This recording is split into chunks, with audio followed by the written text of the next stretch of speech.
Dois-je vraiment rattraper ces 20 années qu'on m'a volées?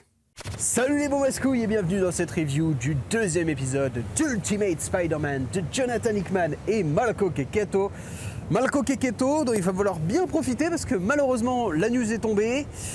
Il va quitter la série après le troisième épisode.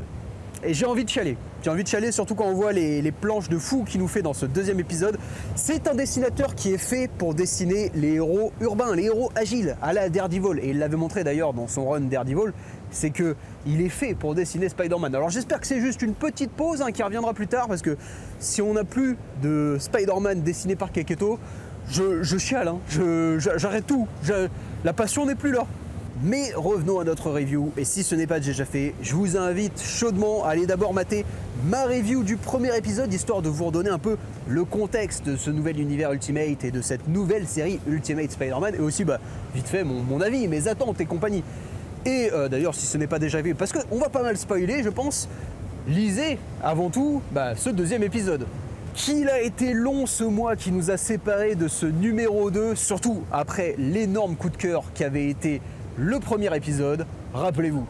Nous avions laissé Peter qui corrigeait la faute du Maker en se faisant enfin mordre par l'araignée qui aurait dû faire de lui Spider-Man 20 ans plus tôt. Et un mois plus tard, Spider-Man n'est pas encore Spider-Man. Effectivement, il est encore en phase d'apprentissage, et s'il est photographe dans cette réalité, eh bien il a une rigueur de scientifique, en étudiant et entraînant ses capacités avant de faire le grand saut. Alors on imagine qu'il prend son temps, d'une part pour profiter peut-être de ses nouveaux pouvoirs, on note d'ailleurs qu'il est clairement plus heureux et plus bavard que dans le premier épisode, au point qu'on a désormais accès à ses pensées, mais aussi d'autre part peut-être qu'il a peur de se blesser, de faire une veuve et deux orphelins, mais aussi peur de ne pas être à la hauteur. Tony Stark a débarqué de nulle part pour lui annoncer qu'il était supposé devenir l'un des plus grands super-héros de la Terre. Mais peut-il encore le devenir avec 20 ans de retard ? C'est une des bonnes réflexions de l'épisode où Peter sert un peu d'avatar à Jonathan Hickman, qui nous présente un peu d'ailleurs sa note d'intention. Certes, on repart sur de nouvelles bases, pour autant, ne vous attendez pas à ce qu'on revisite en accéléré l'histoire de Spider-Man. Non. Ici, on aura peut-être des échos par-ci par-là, des petits clins d'œil, mais l'approche sera très différente de celle qu'avait eu Bendis dans les années 2000, qui s'appuyait pas mal sur la continuité classique pour inventer ses histoires. Je pense notamment à la saga des clones, c'était vraiment pas nécessaire.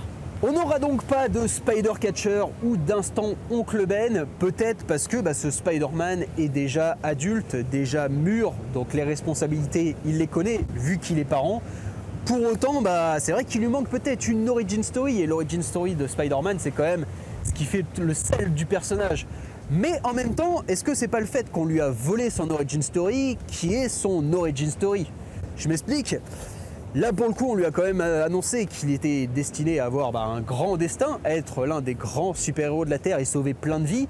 Et peut-être que si on lui avait pas volé cette morsure d'araignée, il aurait pu sauver Tante May.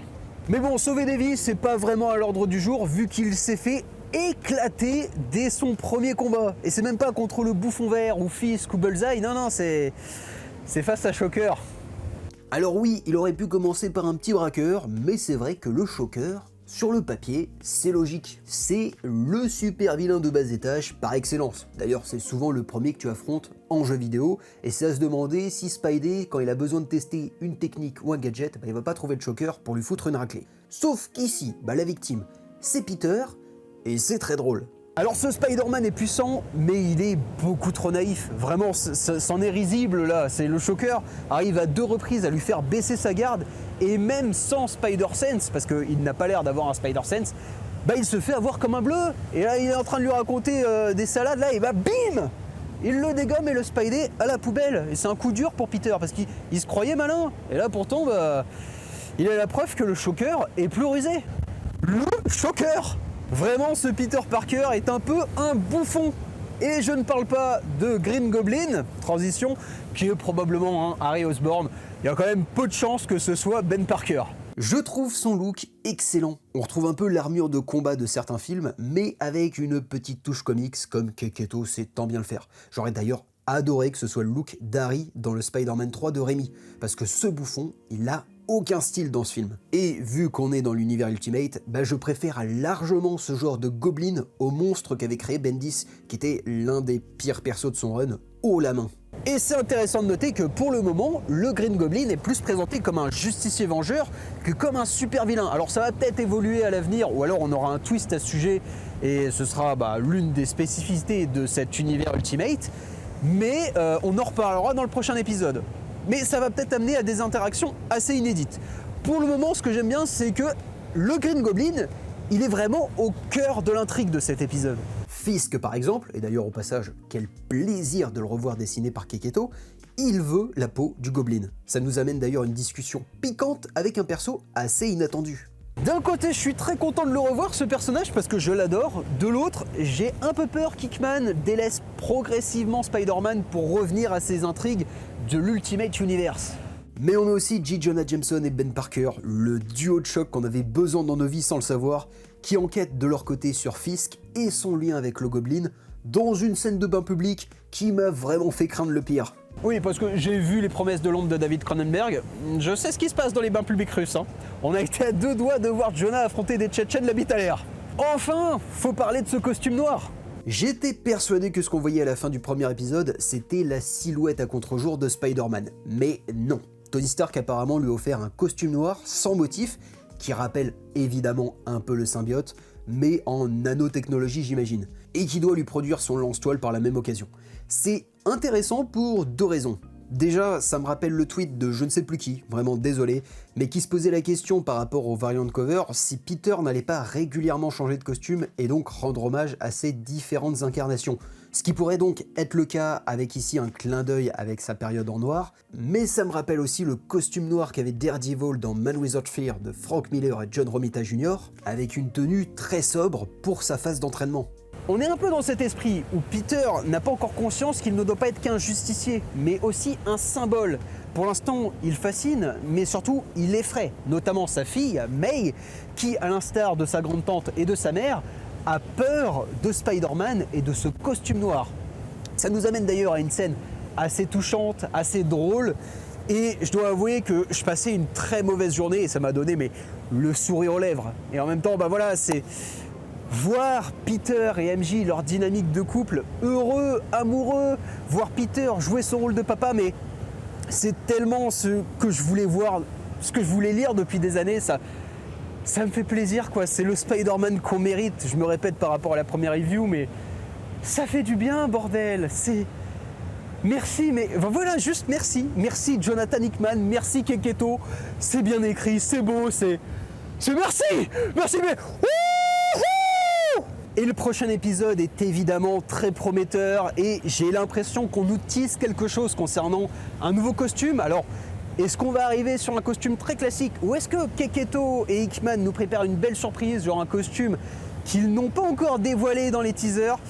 J'ai très hâte de voir tout ça, mais sa réponse le mois prochain.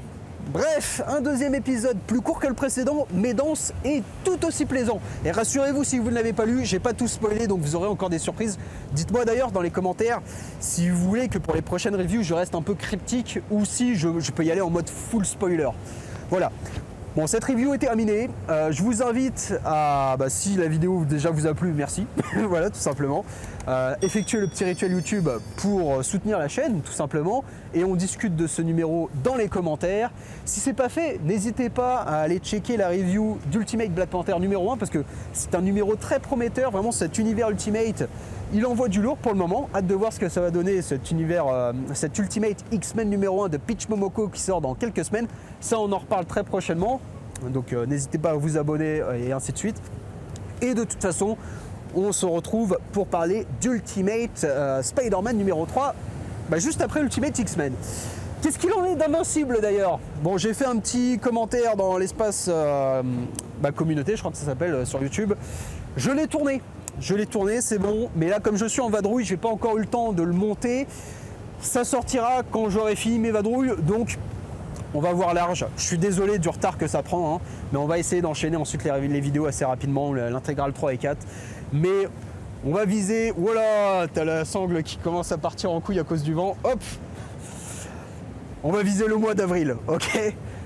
Sur ce, c'était Beaumasque. La bise à la prochaine. Adios! J'espère que le son était bon.